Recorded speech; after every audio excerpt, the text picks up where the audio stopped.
say the game is getting old. Monday morning and your coffee's cold. Life is not what you want it to be. Hello everyone and welcome to A New Direction. My name is Jay Izzo and I gotta tell you something. We have a great show. I'm gonna do this because my guest would love it if I would do something like this. What if I told you that today's show was gonna change your life forever? What would you say to that?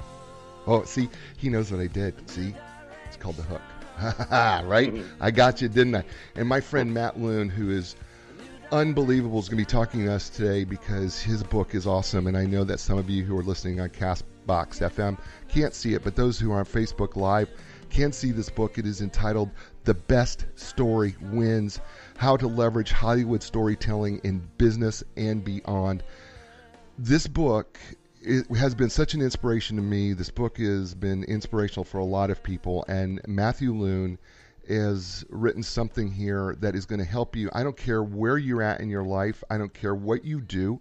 I don't care where it is that you're in the process. This isn't about telling a story to write a book, although it could be. We're talking about stories that you can use in your business, stories that you can use in career, ways to better connect with people every day. That's what this book is about. This book is about how do we solidify those connections. He's even got a chapter called Connecting, right? And going deeper. It's really cool. The psychology in this book is fascinating and fun. But okay, enough of that. We'll get to him a little bit later here. But let's do what we do every week, right? I check in with you every week on the 4 areas of your life, right? I believe that we're 4-part people. We're physical people, we're mental people, we're emotional people, and we're spiritual people. So on a scale of 1 to 10, everybody out there who's out there listening to me on Castbox and Facebook Live, and I see all the thumbs up and the love hearts and everything like that as everybody's doing that. Okay, so everybody on a scale of 1 to 10, 1 being miserable, 10 being outstanding. Where are you at physically today, folks? Right? How you doing? Right? I asked somebody that today, how they did after the holiday weekend, and they said to me they were about a 6. Now, this happened to be my sprint cycling trainer. She said she was a 6 because she just ate so badly, right? She felt like a 6. I said, well, it's okay, right? So how do you get back up to that, right? So we took a sprint cycling class today. We're eating better today, right? We're doing all those things that we need to do. So what's your number, right? And then ask yourself, what do you got to do to get to be the next number, right? You don't have to get from whatever your number is. If your number is a 3, you don't got to get to a 10 today. Just get to a 4, right? What do you need to do to get to a 4? I asked her, I said, can you get to a 6.5 today, right? And she said, I'm going to change my eating. I'm going to maybe do a little extra cycling at the end, right? Something you could do that can help you get just even half number more. All right, you got your first number? Good. All right, so the second number, right? We're going to scale 1 to 10, 1 being miserable, 10 being outstanding. How are you doing mentally? Right? And what I mean by mentally, what are you absorbing in your mind? What are you reading? What are you consuming? What are the things what are you learning? Right? What are you learning? Have you stopped learning? Right? Have you stopped feeding your brain good things? Right? This show is an example of something that works both sides of your brain. Your right side, of course, is your creative side, and your left side is your logical side. And we're gonna deal with both. We're gonna have a creative way of talking about stories, and yet logically, how can that fit in to what you're doing? Right? We're gonna be able to hit both sides. That's what this show is about, right? We try to hit both sides of the brain. So do you got a number there between 1 and 10? Okay, what's the next number? What do you need to do to get there? All right, good for you. All right, the third number, emotionally. What do I mean by that? Well, we talk about emotional quotients or emotional intelligence quite often, right? But emotions is how we connect with each other, but it's also how we respond to things, right? How in control are you of your emotions? And not only how in control of your emotions, but how well are you able to relate to others? Let's talk about it. Truth is, a story is going, emotion's going to win, right? If you got a great story, you're going to cry, you're going to laugh, right? Matthew Luhn's done that, right? And he's a great storyteller. And so, emotions are important to us. We recognize because the deeper our emotions, the more relatable we become, right? So how are you doing on a scale of 1 to 10 emotionally? Keeping them under control and relating to others. Got that number? What can you do to change that, right? All this is about intention, right? If you could just be more intentional about your emotions, you're going to be far more successful with your emotions, right? And then finally, the fourth area of your life, right? The spiritual side, right? Scale of 1 to 10, 1 being miserable, 10 being outstanding. And you say, Jay, what do you mean by the spiritual side of your life? Well, there's a lot of things that just cannot be explained by science or anything else, right? And whatever that leftover piece is, it's that spiritual piece, something that brings us back to center that we just can't explain, that it just something inside of us that's just different, right? And some people experience it through a God of their understanding, or God, or nature, or karma, or whatever it may be. Some people make themselves their own God, right? They believe in themselves, and that's what they believe. They can't explain it, but that's what gives them peace, right? What is that thing that gives you a sense of peace? What does it get you centered, right? What is that stuff outside of there that you believe in, that you have faith in, that you trust in, that kind of just gives you that center, right?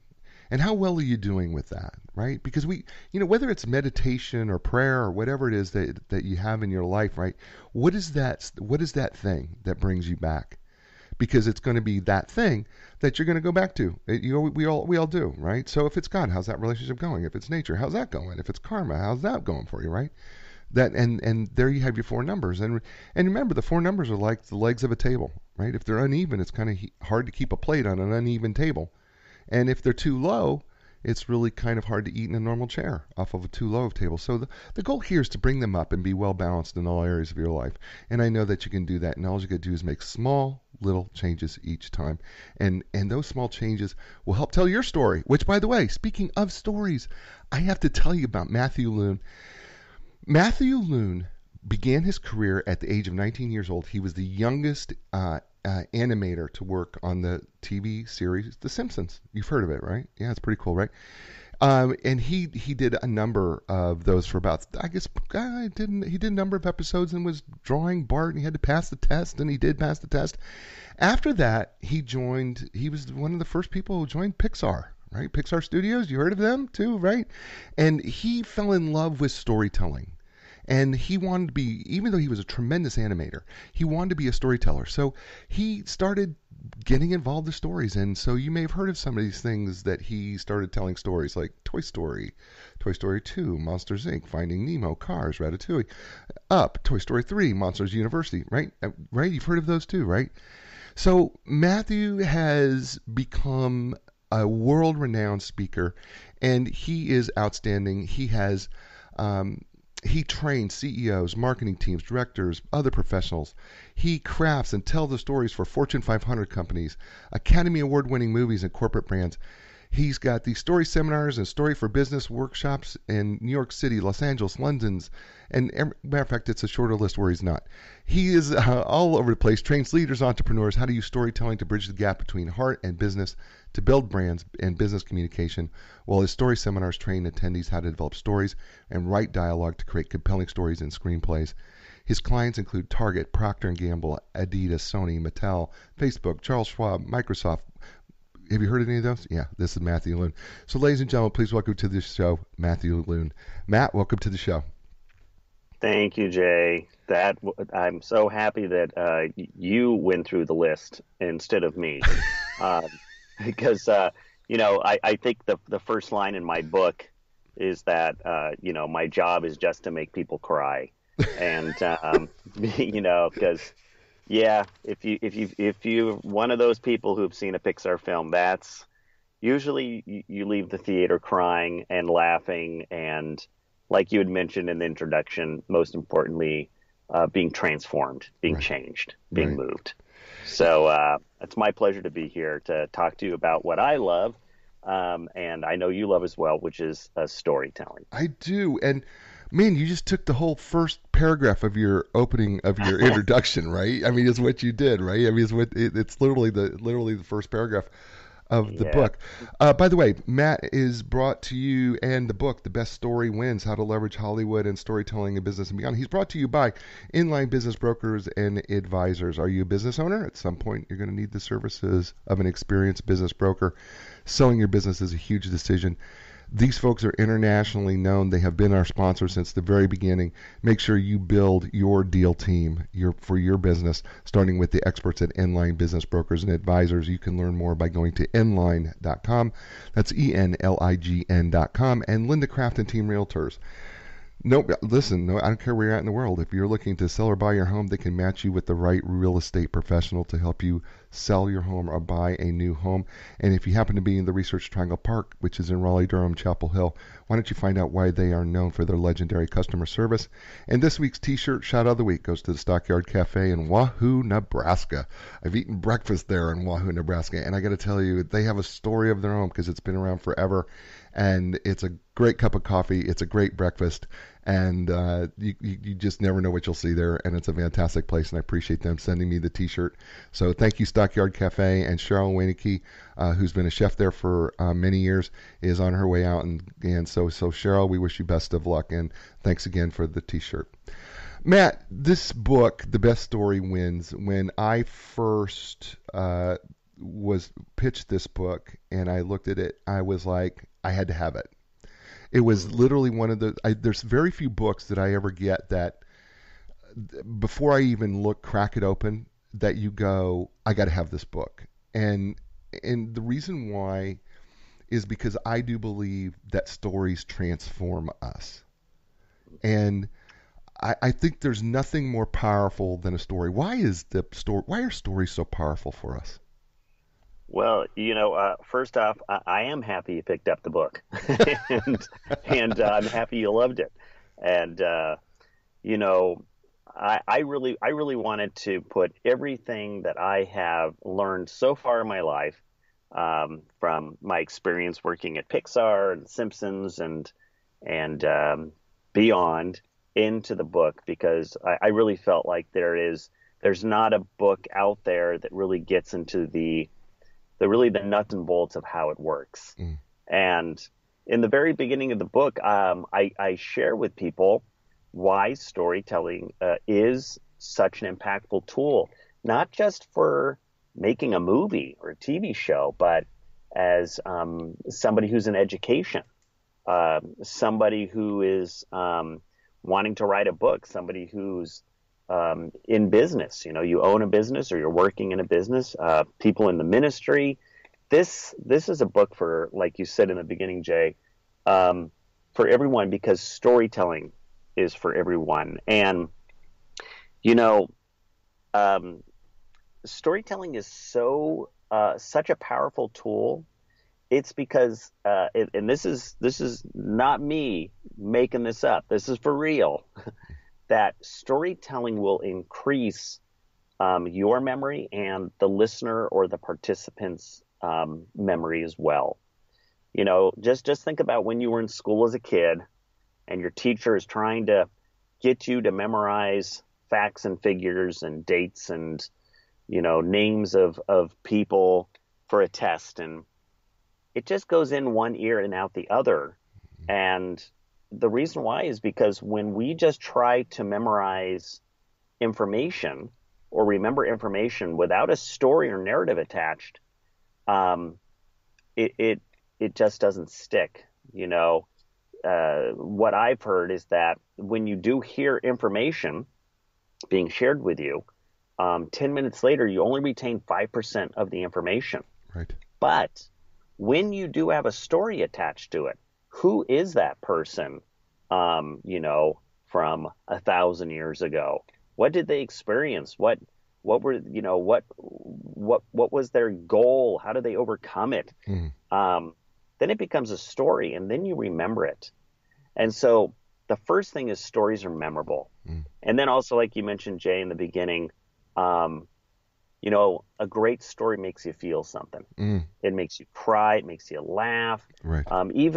Even the most macho, tough, grown adults are left in tears. Right. At the opening of the movie Up, or at the end of Toy Story 3.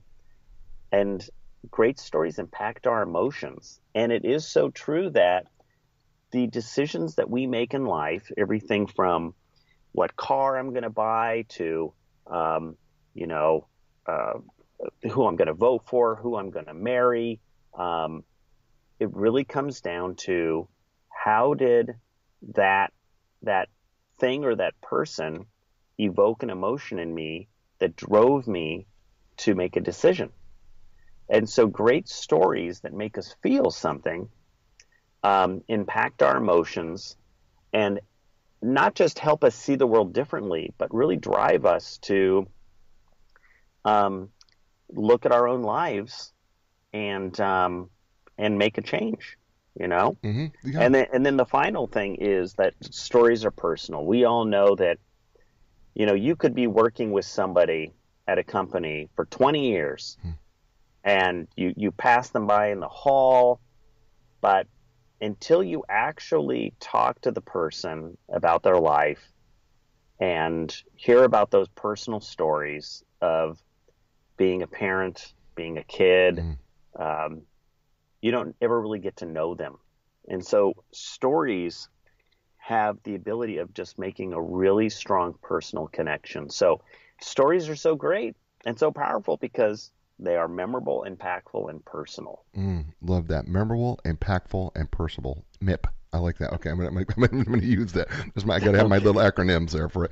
One of the things that you talk about in the book, and as a psychological professional, when I went to grad school for psychology, so I get a little geeky on the show about when any author ever starts getting to psychology. Mm-hmm. And you gave me a little geekdom in the introduction of the book. One of the little geeky things that I got out of that I think people need to understand is that our brain is so affected by stories. We release, we have 5,000 neurotransmitters. A couple of these happen to be dopamine and serotonin, which people are the most familiar with. And you talk about in the book how that dopamine serotonin connection with a story just makes the story, even from a pure physical brain chemistry standpoint, stories impact that part of our brain. Absolutely. There really is a science to storytelling. And yeah, I don't think that, people sitting around a fire or in a cave telling a story thousands and thousands of years ago knew about dopamine and serotonin and endorphins. No. But there was something of like, who got picked to be that storyteller around the fire, right? Who was the elder, the tribes, the wise woman? Who was the one who got picked to retell the stories of their tribe, right? Right. It was probably the person who was the best storyteller. Right. Who was Absolutely. who was able to captivate everyone's attention. That's who they said, pick that guy or pick that lady to tell the stories. We like how they weave that tale. And without even knowing it, the reason why they were picked to be the storyteller was because a great storyteller is one that takes you on a roller coaster ride. They take you through the highs and lows of a story, not just all the highs where it's just all happy, happy, happy from beginning to end. That's, you would think that's a fun story, but it's not. It gets boring. Yeah. Or a story that's just sad, sad, sad the whole time. That could get really depressing. Right. What the best storytellers have been doing, whether they're conscious about it or not, is they take you through the highs and lows, the happy moments and the sad moments. Right. And they sprinkle it with some, funny moments. Right. And whether they knew it or not, what they were doing is whenever you share a moment in a story that's happy, or the character, the hero in the story is anticipating something, they're looking forward to rescuing the princess or killing the dragon or landing that big business deal. Whenever you have a happy moment or a moment that has anticipation in it, it releases dopamine. Right. It releases dopamine in the listener, in the audience. And what dopamine does when it's released in you is it actually increases your focus and your memory. That means you're going to remember things better when there is a happy moment or a moment of anticipation. But like I said, if you have a story that just is dopamine the whole time, you're going to leave people so exhausted at the end. Right. And that's why I think when it comes to people releasing dopamine on their phone all day, how many people like me, you're exhausted at the end. Yeah. And so what you do in a great story is then you go from dopamine to releasing serotonin. Then you share how the hero, maybe they didn't get to save the princess or kill the dragon. It didn't work out. And now when you release serotonin in an audience, it makes us as an audience have empathy and care for the character who is having a sad or more somber moment. And when you go back and forth between happy and sad moments in a story, that's what keeps us on the edge of our seats and what ends up making us cry, think. And then when you have moments that are funny and you release endorphins, what endorphins do is they make you feel at ease. They make you feel more creative. So when you, as a person, are speaking in front of a group of people, and let's say, for example, you're so nervous, you don't want to speak in front of a group of people, right? That's like the number one fear, right? Sure. And you say something that is just a little bit funny, all of a sudden, the whole audience is going to feel more at ease with you. Right. And if you're just, working with a team, right? And you're trying to get them to be inspired and feel more creative, just by you smiling or laughing or saying something that is funny is going to put everyone at ease. And so the greatest storytellers, whether they knew it or not, going back to, Aristotle or Socrates or Shakespeare or Spielberg, they were ending up using storytelling and going and putting people through this emotional roller coaster that tapped into those chemicals in people and made them feel something. There's absolutely a psychology to this whole thing that anybody can learn, and with practice, you could be doing the same thing. I'm not guaranteeing you're going to be a Spielberg, right, or a Shakespeare, but you'll get closer. Okay. Yeah. Right. We're with Matthew Luhn, and he's author of this outstanding book, The Best Story Wins: How to Leverage Hollywood Storytelling in Business and Beyond. And he is sharing with us his unbelievable insights, and you should be inspired by what he's saying, because we're about to dig into some principles here that he's going to talk to you about storytelling. And anybody could be a storyteller. You can certainly be a better storyteller, right? And we can certainly apply that to a lot of different areas. Matter of fact, let me tell you a story right now about our sponsor, Inline Business Brokers and Advisors. Do you know they've literally helped thousands of clients in the sale and purchase of a business? That's right, they have. And they're internationally known. Here they are in Raleigh, North Carolina, the Research Triangle Park, and yet internationally they are known around the world as being the leaders in business brokerage and advising. And when it's time to sell your business, why not contact the professionals at Inline Business Brokers and Advisors, right? And you can learn more by going to inline.com. That's ENLIGN.com. And Linda Kraft and Team Realtors. Find out why they are known as the legends of customer service. They have a story of 34 years of practicing this legendary customer service, and they too are known to help people all over the world to help them sell or buy their next home. And you can learn more by going to lindakraft.com. That's LINDACRAFT.com. And I learned all of that from this book, The Best Story Wins by Matthew Luhn. So, Matt, one of the things that I think people are probably going to ask, and by the way, thanks everybody who is all over the place. I've got so many people, I can't even thank all of you for being here and listening live. And also all those folks who are going to be listening on podcast, we appreciate you listening and downloading the show. Matthew and I are both. And by the way, for those of you who are watching and listening live and also on the podcast, you can get this book, The Best Story Wins by Matthew Luhn. And his last name is spelled Luhn, by the way. And you can get this on Amazon. You can find it in your favorite bookstore. If they don't have it, you can tell them why.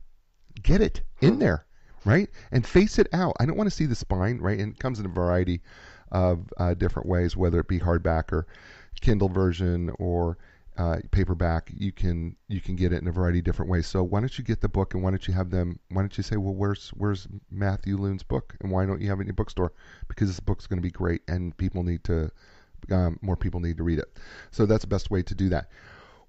One of the things, Matthew, I know that people are going to, or well, not going to. They ask me all the time. Matt, I hear you. You're right. I love stories. Who doesn't like a good story? We all like a good story, but really, can it apply to business? I mean, how do you apply? How am I supposed to apply this to business, Matt?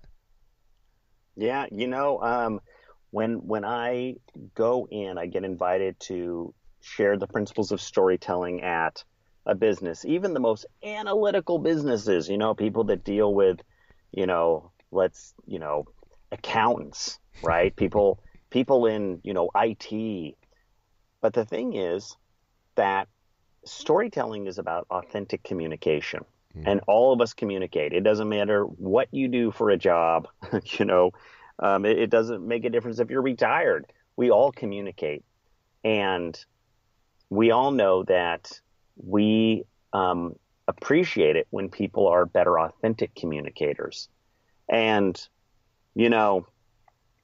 my family, they've been owning toy stores for a very long time. And that's been our family business. My parents have owned toy stores, my grandparents, my great-grandparents. Even now, as I don't work in the toy store every day, I am a co-owner of our family's toy store, Jeffrey's Toys in San Francisco. And just to give you an example, and this example is in the book as well, we all know how many businesses, especially mom and pop small businesses, are going out of business. We live in a world of Amazon and getting things delivered the next day or the same day. It's a reality. But I wanted to keep my family's toy store alive, and when our family toy store was our lease ran out in San Francisco, I was very sad for my dad, for our toy store, family toy store to come to an end. And I did say to my dad, if there is ever a new property that you can rent to keep the toy store going in San Francisco, please call me up. I want to help. And sure enough, my dad called me up a couple months later saying, yes, I found a spot. But the owner wants to put in a coffee shop. But my dad said to me, I bet you if you talk to him using your Jedi story powers, that I bet you we could get our toy store in there instead. Being I love my dad and I love our family's toy stores, I said, okay, Dad, let me give it a try and let me do it. And like I mentioned before, the decisions we make in life, the choices we make in life, are based off of not always a logical decision, but it's based off of one that makes us feel a certain way. Yeah. It taps into our emotions. Right. And I made sure that when I did this pitch to this landlord, that I knew all the things that were important to him that we shared in common. Our love for art, our love for San Francisco, shared things we had in common. And when I gave a 5-minute pitch of why having a toy store in San Francisco is more important than another coffee shop, and I made sure to trigger all of the emotions that, and all of the things that were important to him, in the end, he decided to have our toy store be in that spot other than a coffee shop. Not that I'm against coffee. No. It was really because I had triggered those things that connected to him that were beyond just more money, but about making a difference. And that is really what ends up getting people to decide what products to buy, what new ideas to try, right. Even motivating your own team at work. Sure. this isn't just external. This is also totally applies to the B&B. The B2B world and internally in your company. We get motivated and take action because somebody shared something with us that emotionally moved us, and Yeah, no, works. yeah, it does work. And what's interesting about the story that you just told here, and I know we didn't do the whole thing, but a couple things here that you talk about in your book, right? First of all, you talk about in the book, you know your audience. One of the things you say in the book is you got to know, Yeah. you've got to know who your audience is, and you made, and then part of that's connecting. That's chapter 3. Connecting is chapter 3, by the way, and part of that is knowing your audience. Is what does he do? He found out everything he could about the person. I think we make a huge mistake in not knowing our audience. We just kind of think, well, I'm telling my story. I don't need to know anything about them. And I'm like, no. I was so fortunate to speak at my university's commencement graduation this year.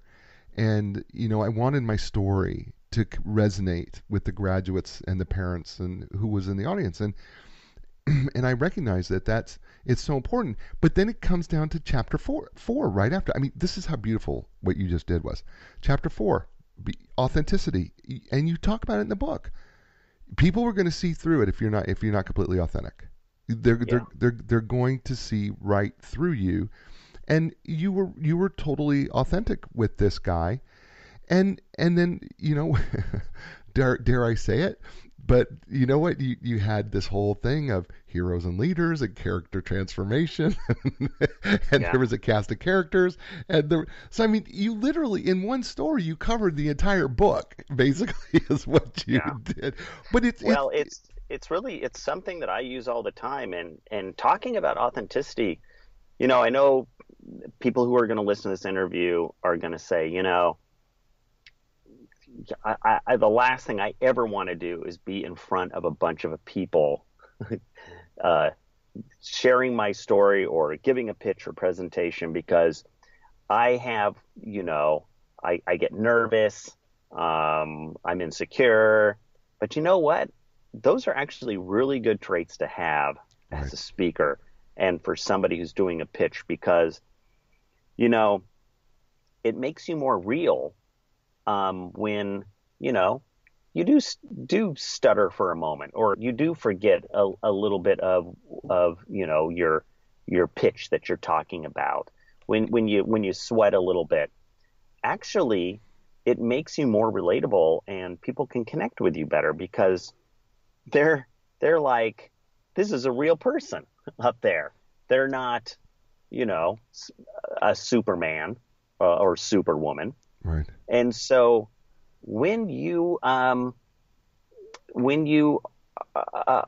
coming as you are, right, you're being authentic, and people appreciate it, and they listen more when they see that people are being real, Right. No. I mean, the thing that we keep talking about is we want more authenticity. We all want people who are real, because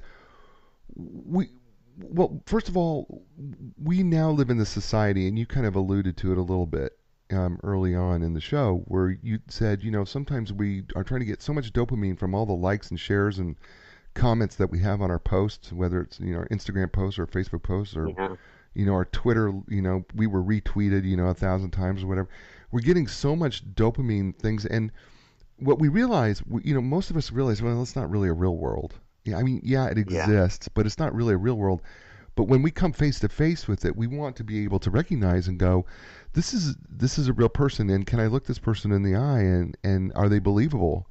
And that whole thing of know, like, and trust works, right? I mean, we trust people. We don't give money to people we don't trust. We don't trust people we don't like, and we don't like people we don't know.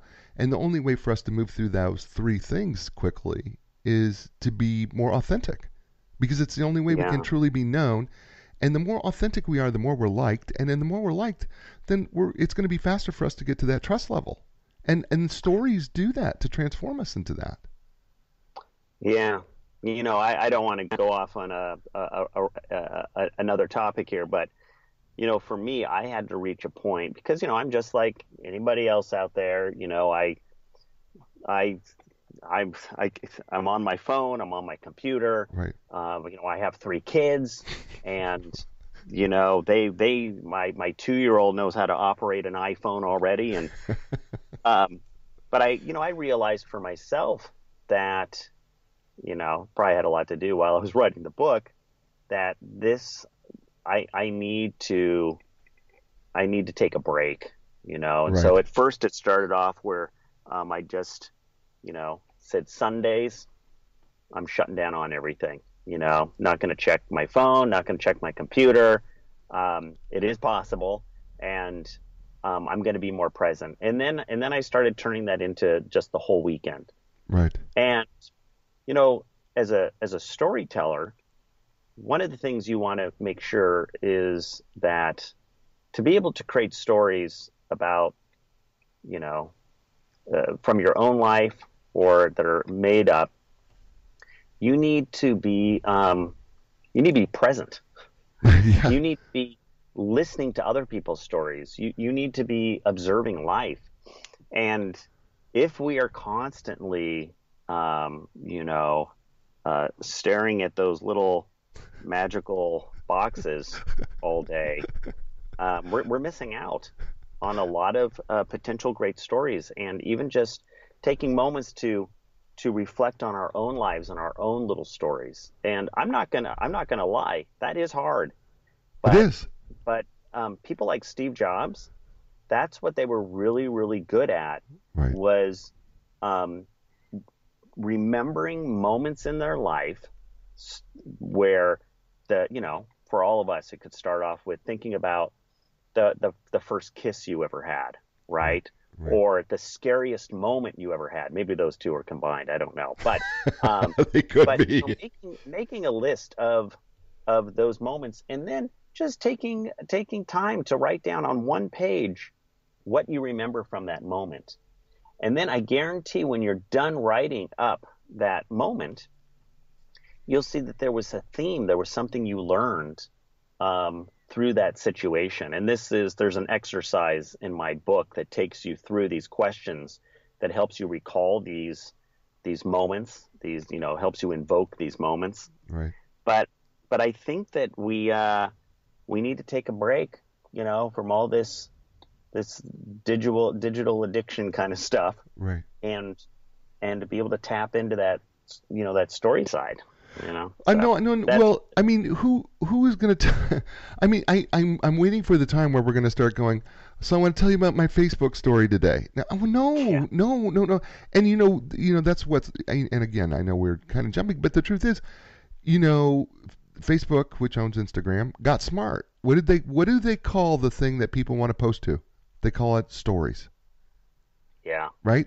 And I'm like an ongoing speaker and lead workshops at Facebook and Twitter and LinkedIn. Right. And the one thing, there's a lot of important things that keep a business flowing, but one of the key things they know is important and they keep talking about is storytelling. And so how to be able to use these social platforms in a way that inspires storytelling and gets us to be able to share our story and want to hear other people's stories. Yeah. No. So we do, and we can't still tell stories if we're not involved. One of the things that you talk about in the book. Well, there's a whole bunch of things I really want to get to. I just know we're not going to get to them. But one of the things that you and I are just, I fell so in love with, because I'm in the same boat with you on this, is that great stories have a villain of some sort. Yeah. And when I'm out, doing my inspirational, motivational speaking around the country or wherever I'm at, I tell people, you can't be a hero without a villain. And villains aren't necessarily people. They can be circumstances or events or whatever they could be. And you talk about it in the book. But I see this as an opportunity Okay, bad things are happening in your life. Awesome. Now you have an opportunity to be a hero. Because if everything is going swimmingly well, there's no hero, right? Yeah. Right? And talk about that importance of the villains. Sure. I mean, first off, you already kind of, shared that a villain is not always a Darth Vader or the Joker, and with Right. Batman, it's not always the mustache twirling classic villain. It's anything in a story that has an opposing value Right. from the hero. So even when you watch the movie Inside Out, that there is no villain in that movie. There's no antagonist in that movie. And I know you're probably thinking back of the movie going, wait a minute, you're right. Right. But there is a character that has opposing values from our main character. If our main character is joy, who wants to be happy all the time, the opposing character is sadness, who wants to be sad all the time. So all you need in a story is an obstacle that keeps your hero from reaching their goal. And that obstacle could be Voldemort, but it could be a character that has opposing values. But it could be something as simple as your plane crashes on a mountain and you want to survive and get off that mountain, and nature wants you to die. That's an opposing value. Right. So Right. the thing is that if you don't have an antagonist or an opposing value for the hero, you have no story, because your hero needs to have obstacles and a goal. And the whole, and I know we look at bad things that happen in our lives, or we look at villains and stories and think, I wish they weren't there. But the thing is that through these moments of having to face a fear or an obstacle or an antagonist, it helps the main character grow. It helps the main character get out of their comfort zone, try something new, to be transformed from somebody who is timid, like Harry Potter, to someone who's brave at the end. And when you look at your own life, and storytelling is so much like you're going to see a counselor, or because whatever obstacles you're dealing with in your own life, they're there to be able to help you grow if you deal with them correctly, and to become a better version of you. And that's what happens in a great story, is a character goes through a transformation and becomes, hopefully, a better version of themselves. Now, I just want to have one caveat here, which is not all stories have an ending where a character winds up for the better.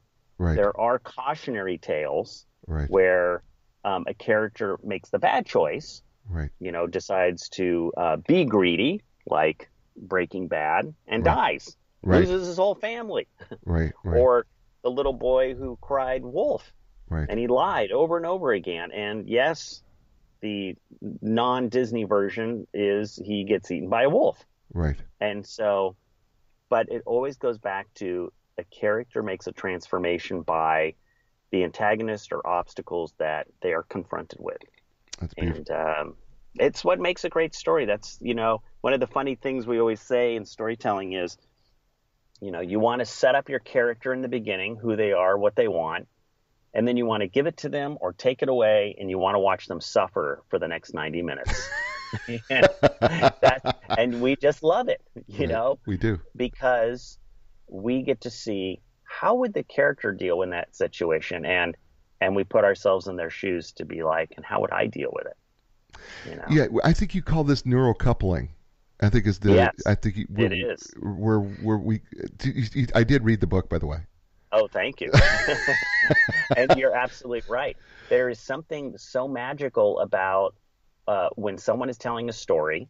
And I'm not talking about 90 minutes, has to cost a bunch of millions of dollars to make. I'm talking about just sharing a story that's a minute with somebody at the grocery store, right? When you share a moment from your life, or you just share a story that's make-believe, like the little boy who cried wolf, the person listening gets to put themselves in your shoes or the character's shoes. And that magical thing that happens. The scientific term for it is neurocoupling. Yeah, it's you connect with the storyteller. It's very, very cool. And I think you make, one of the points that you make about this whole thing is, and I know you're running short on time here, so I'll try to close us down here pretty quick. But one of the things that you say in the book, as it applies back to business or whatever you're doing, is, there's nothing greater than making your customer the hero of the story. Absolutely. I think that's one of the things that is probably one of the biggest mistakes that happens in business, in the business world, when it comes to wanting to inject some storytelling into their company, is you immediately say, well, who's the hero of the story? And you say, well, of course it's us, right? We're the business. We're the hero. Right. And unless you are sharing a story about the person who started the company, like Steve Jobs or Walt Disney, because, they're the hero of that business, that story, you want to make sure that you put your customer or your client as the hero. Right. And they have a goal. Maybe it's, I want to be healthier, or I want to be wealthy, or I want to have more time with my family. And you, as the company, want to help them reach their goal.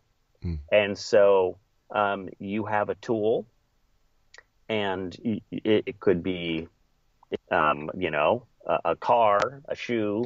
It could be a different way of thinking. And that becomes kind of their lightsaber, their, ruby slippers, their learning how to do wax on, wax off, that the mentor gives the hero in a story.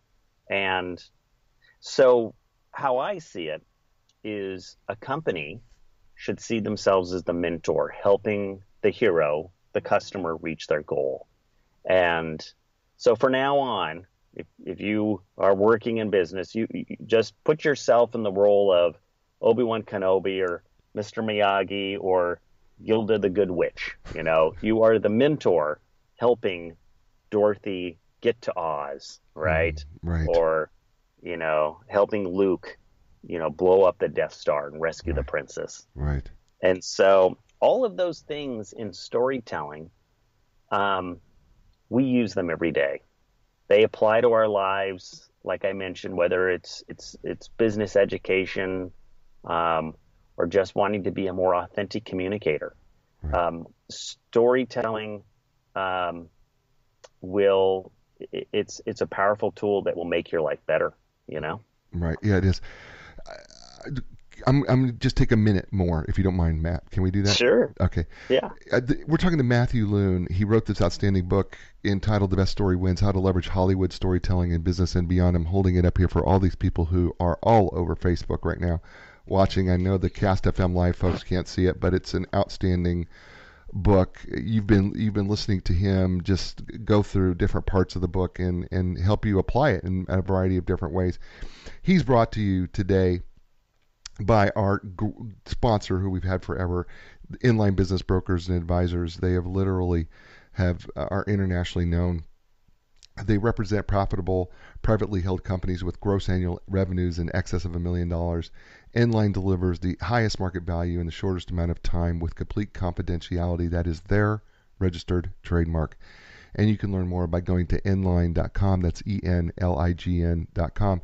And Linda Craft and Team Realtors. No matter where you're at in the world, if you're looking to find the right expert to help you sell your home or buy your home, or you live in the Research Triangle Park, the Raleigh, Durham, Chapel Hill area, contact Linda Craft and her team. Find out why they are known for their legendary customer service. And you can learn more by going to lindacraft.com. That's LINDACRAFT.com. I know I've kept you a little bit over time, and I'm so grateful for your giving me a few extra minutes. What I normally do at this point in the show when we're wrapping things up is one of the things I know is that every guest becomes a friend, and so I feel like I've enjoyed you so much. I've enjoyed your book. There's so much more we could talk about, and folks just need to buy the book on Amazon, Barnes Noble, wherever you love to get a book. Buy the book. It's so easy to remember. The Best Story Wins. Period. right? I mean, simple. Yep. It's perfect. It's that easy. I always ask my guest friends before they leave if the show's called A New Direction because we try to help people find a new direction in their life or their career or their business or in all three. If you could leave people with a new direction when it comes to the best story wins, what would Matthew Luhn say? Well, I would say that, not to sound like the movie Ratatouille where everybody can cook, right? Right. But it really is true. Everybody can be a great storyteller. And like anything in life, it all comes down to, knowing the principles of whatever you want to learn and then practice. And so, Jay, I'm so happy that you like my book, that you've read it a couple times.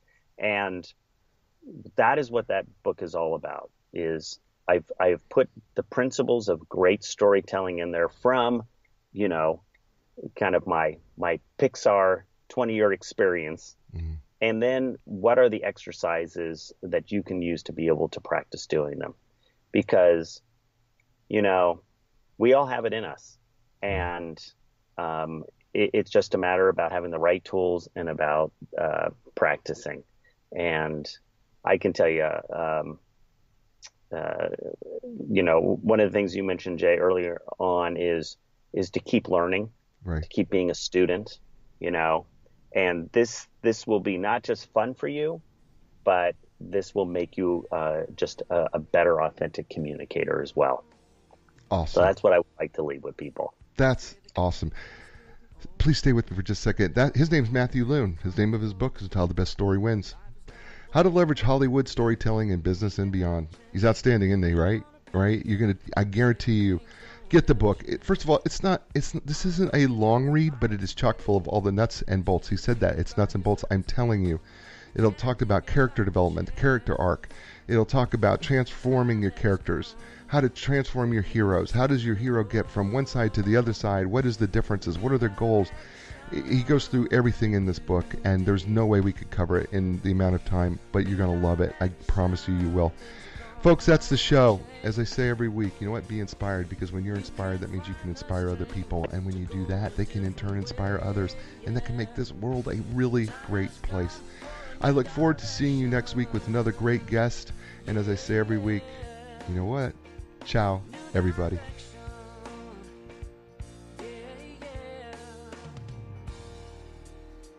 When you lost your confidence and the answers don't make sense, you got to keep your hope alive. You got to know you can survive. This is your time to fly. A new direction, a brand new day. A new direction, things are gonna change. You can find the strength to go a different way, yeah. The time has come. Your dreams will take you places you have never been before. Find your passion, find your strength. Don't worry anymore. A new direction. A new direction. Oh, a new direction, a brand new day. A new direction, things are gonna change. You can find